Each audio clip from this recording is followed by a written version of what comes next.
Breaking news చూస్తున్నాం. తెలంగాణ లోక్ భవన్ దగ్గర ఉద్రిక్తత తలెత్తింది. నీట్ పేపర్ లీకేజ్ పై బీఆర్ఎస్వీ నిరసన తెలిపింది. లోక్ భవన్ ముట్టడికి బీఆర్ఎస్వీ ప్రయత్నించింది. బీఆర్ఎస్వీ కార్యకర్తలను పోలీసులు అడ్డుకొని అరెస్ట్ చేశారు.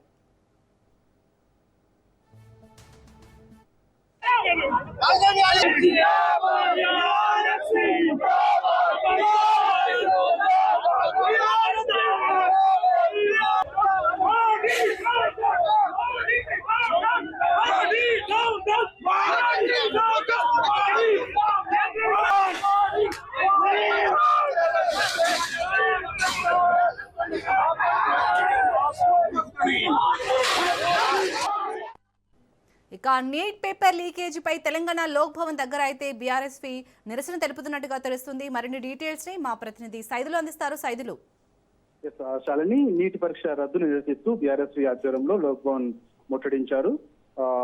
బీఆర్ఎస్ విద్యార్థి సంఘ నాయకులందరినీ కూడా పోలీసులు అదుపులోకి తీసుకున్నారు. స్థానికంగా ఉన్నటువంటి పోలీస్ స్టేషన్ కి తరలించారు. పెద్ద ఎత్తున బీఆర్ఎస్ విద్యార్థి సంఘ నాయకులు బీఆర్ఎస్వీ రాష్ట్ర అధ్యక్షుడు గిల్లి శ్రీనివాస్ యాదవ్ ఆధ్వర్యంలో ముట్టడికి పిలుపునిచ్చారు. వారందరూ కూడా లోక్ భవన్ వద్ద వెళ్లి అక్కడ ప్లకార్డ్స్ తో నిరసన తెలియజేస్తున్నప్పుడు పోలీసు బలగాలు వెంటనే అప్రమత్తమై వారందరినీ కూడా స్థానికంగా ఉన్నటువంటి పోలీస్ స్టేషన్ కి అదుపులోకి తీసుకొని పంపించేశారు. సో నీటి పరీక్ష రద్దు అయిందంటే దానికి గల కారణం కేంద్ర ప్రభుత్వమే. సో ఆనాడు 2021, 2024లో నీట్ పరీక్ష రద్దు చేశారు. సో అప్పుడు జరిగినటువంటి తప్పిదాలు మరోసారి జరగకుండా చూసుకుంటామని ఎన్టీఏ చెప్పినప్పటికీ కూడా మరోసారి తప్పిదం జరిగింది. దీనికి పూర్తి బాధ్యత కేంద్ర ప్రభుత్వమే వహించాలి. ఇవాళ 22 లక్షల మంది విద్యార్థులు నీటి పరీక్ష రాశారు. వారందరూ అయోమయం గురవుతున్నారు, ఆందోళన పడుతూ ఉన్నారు. చాలా మంది మంచి మార్కులు వస్తున్నాయని చెప్పేసి సంబరపడుతున్నటువంటి అందరూ కూడా ఇవాళ ఒక్కసారిగా నిరుత్సాహపడ్డ పరిస్థితి దాపురించింది. నెక్స్ట్ ఏ విధంగా రాస్తామో తెలియనటువంటి పరిస్థితి ఉన్నది. సో ఎప్పుడు పరీక్ష పెడతారో కూడా తెలియనటువంటి పరిస్థితి ఉన్నది. సో ఎందుకు ఇలాంటి పరిస్థితి వస్తుంది? నీట్ పరీక్ష పకడ్బందీగా నిర్వహించాలని ఆనాడు 2021, 2024లో జరిగినటువంటి తప్పిదాలపైన కేంద్ర ప్రభుత్వం కమిటీ చేసింది. ఆ కమిటీ సూచన కూడా చేసింది కేంద్ర ప్రభుత్వానికి ఆన్లైన్ లో పరీక్ష నిర్వహించాలని. అయినప్పటికీ కూడా ఆన్లైన్ లో పరీక్ష నిర్వహించకుండా ఇవాళ కంటిన్యూ చేయడం వల్లనే ఇలాంటి పరిస్థితి వచ్చిందని కూడా చెప్పారు. ఎవరైతే నీట్ పరీక్ష ప్రశ్నాపత్రం లీక్ చేశారో వారిపైన కఠినమైన చర్యలు తీసుకోవాలని చెప్పేసి కూడా బీఆర్ఎస్వీ రాష్ట్ర అధ్యక్షుడు గిల్లి శ్రీనివాస్ యాదవ్ కేంద్ర ప్రభుత్వాన్ని డిమాండ్ చేశారు. ఇప్పటికైనా సరే నీట్ పరీక్ష సకాలంలో నిర్వహించాలని చెప్పేసి కూడా అన్నారు. విద్యార్థులు ఆందోళన పడుతున్నారు. తెలంగాణ రాష్ట్రంలో 70,000 మందికి పైగా నీట్ పరీక్ష రాశారు. వారందరూ కూడా తీవ్ర ఆందోళనకు గురవుతున్నారు. కాబట్టి ఎన్టీఏ పూర్తి బాధ్యత వహించాలి. ఎందుకంటే గతంలో చేసిన తప్పిదాలు మరోసారి జరగకుండా చూసుకుంటామని చెప్పినప్పటికీ కూడా తప్పిదం మళ్ళా రిపీట్ అయింది. కాబట్టి పూర్తి బాధ్యత వహించాలనిసింది ఎన్టీఏ అని చెప్పేసి కూడా బీఆర్ఎస్వీ రాష్ట్ర అధ్యక్షుడు గిల్లి శ్రీనివాసరావు, బీఆర్ఎస్వీ రాష్ట్ర నాయకులందరూ కూడా ఆరోపణ చేస్తూ ఉన్నారు. ఇప్పటికైనా సరే నీట్ పరీక్ష దేశవ్యాప్తంగా నిర్వహిస్తున్నప్పుడు సో ప్రతిదీ కూడా పరీక్ష పకడ్బందీగా నిర్వహించాలి తప్ప ఇంత నిర్లక్ష్యంగా పరీక్ష నిర్వహిస్తే రానున్న రోజులలో నీట్ పరీక్ష రాయాలన్నా కూడా ఇబ్బందులు తలెత్తే పరిస్థితికి వస్తుంది.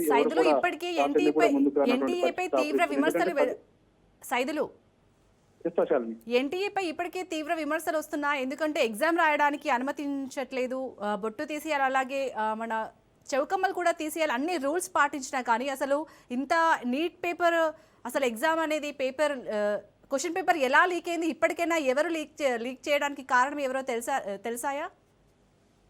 శ్రావణి, మనకి రాజస్థాన్ నుంచి ఈ పరీక్ష పత్రం లీక్ అయినట్టు చెప్తున్నారు. అయితే రాజస్థాన్ చెందినటువంటి యువకుడు కేరళలో ఉన్నట్టు, కేరళ నుంచి ప్రశ్నలు మొత్తం 720 ప్రశ్నలకు సంబంధించి దాదాపుగా 420 ప్రశ్నలు మొత్తం కూడా హ్యాండ్ రైటింగ్ తో రాసి వాటిని జవాబులు రాసి వాటిని బయటకు లీక్ చేసినట్టుగా కూడా చెప్తున్నారు. సో వాటిని 5 లక్షల నుంచి 22 లక్షల వరకు కూడా అమ్ముకున్నట్టుగా కూడా ఆరోపణలు ఉన్నాయి. కాబట్టి గుర్తించి వారిని అదుపులోకి తీసుకుంటామని చెప్పేసి దీనిపైన సిబిఐ విచారణ చేస్తామని కేంద్ర ప్రభుత్వం చెప్తున్నప్పటికీ కూడా ఇక్కడ పూర్తి వైఫల్యం ఎన్టీఏ అని కూడా స్పష్టంగా అర్థమవుతుంది. ఎందుకంటే పరీక్ష కేంద్రం వద్దకు ముఖ్యంగా గర్ల్స్ ఎవరు కూడా మెహందీ పెట్టుకోకూడదని, చెవి కమ్మలు పెట్టుకోకూడదని, కనీసం షూ వేసుకోవద్దని, లోపర్స్ వేసుకోవద్దని చెప్పేసి, ఫుల్ హ్యాండ్స్ డ్రెస్ వేసుకోవద్దని ఇన్ని నిబంధనలు పెట్టి ఎగ్జామ్ రాసేందుకు కండక్ట్ చేస్తున్నప్పుడు మరి పరీక్షా పత్రం విషయంలో ఎందుకు ఇలాంటి నిర్లక్ష్యం వహిస్తున్నారు? 2021లో అదే జరిగింది, 2024లో కూడా అదే జరిగింది, ఇప్పుడు అదే జరిగింది. దీనికి బాధ్యత మరి ఎన్టీఏ పూర్తి బాధ్యత వహిస్తుందా?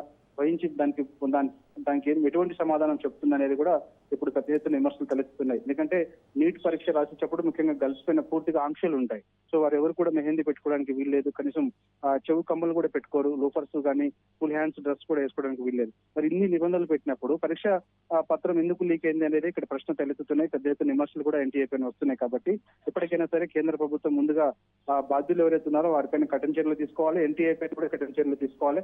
వారు నిబంధనలు కఠినతరమైనప్పుడు ప్రశ్న పత్రాలు కూడా అంతే కఠినతరంగా ఉంచి ఎగ్జామ్ జాగ్రత్తగా నిర్వహించాలి తప్ప ఇవాళ ఎందుకు ఇలాంటి పరిస్థితి వస్తుందని చెప్పేసి అంటున్నారు. దాదాపు 22 లక్షల మంది విద్యార్థులందరూ కూడా తీవ్ర ఆందోళన ఉన్నారు. చాలా మంది గతంతో పోలిస్తే లాంగ్ టర్మ్ తీసుకొని ఈసారి ఎక్కువ మార్క్స్ వచ్చినప్పటికి కూడా నెక్స్ట్ రాసే ఎగ్జామ్ కి అన్ని మార్క్స్ వస్తాయో రావో తెలియనటువంటి పరిస్థితి, గందరగోళమైనటువంటి పరిస్థితి ఉన్నది. చాలా మంది ఇవాళ కొందరు ఇప్పుడు వచ్చినటువంటి మార్క్స్ కి అంటే కూడా తక్కువ వచ్చు. వాళ్ళ సైదులు ఈ కోచింగ్ సెంటర్ల వల్లే ఈ పేపర్ లీక్ అయినట్టుగా తెలుస్తుంది. మరి ఇప్పటికైనా కోచింగ్ సెంటర్లకు ఏమైనా నిబంధనలు పెట్టే అవకాశం కనిపిస్తుందా కేంద్ర ప్రభుత్వం? ఖచ్చితంగా, ఎందుకంటే కోచింగ్ సెంటర్స్ నుంచే ప్రతిసారి కూడా ఇట్లా లీక్ అవుతున్నట్టుగా కూడా గుర్తించారు. కాబట్టి కఠినమైన చర్యలు తీసుకునే అవకాశం అయితే ఉంది. కోచింగ్ సెంటర్స్ ని గుర్తించి వారిపైన కూడా కొన్ని నిబంధనలు పెట్టే అవకాశం కూడా కనిపిస్తుంది. Right, thank you Saidulu.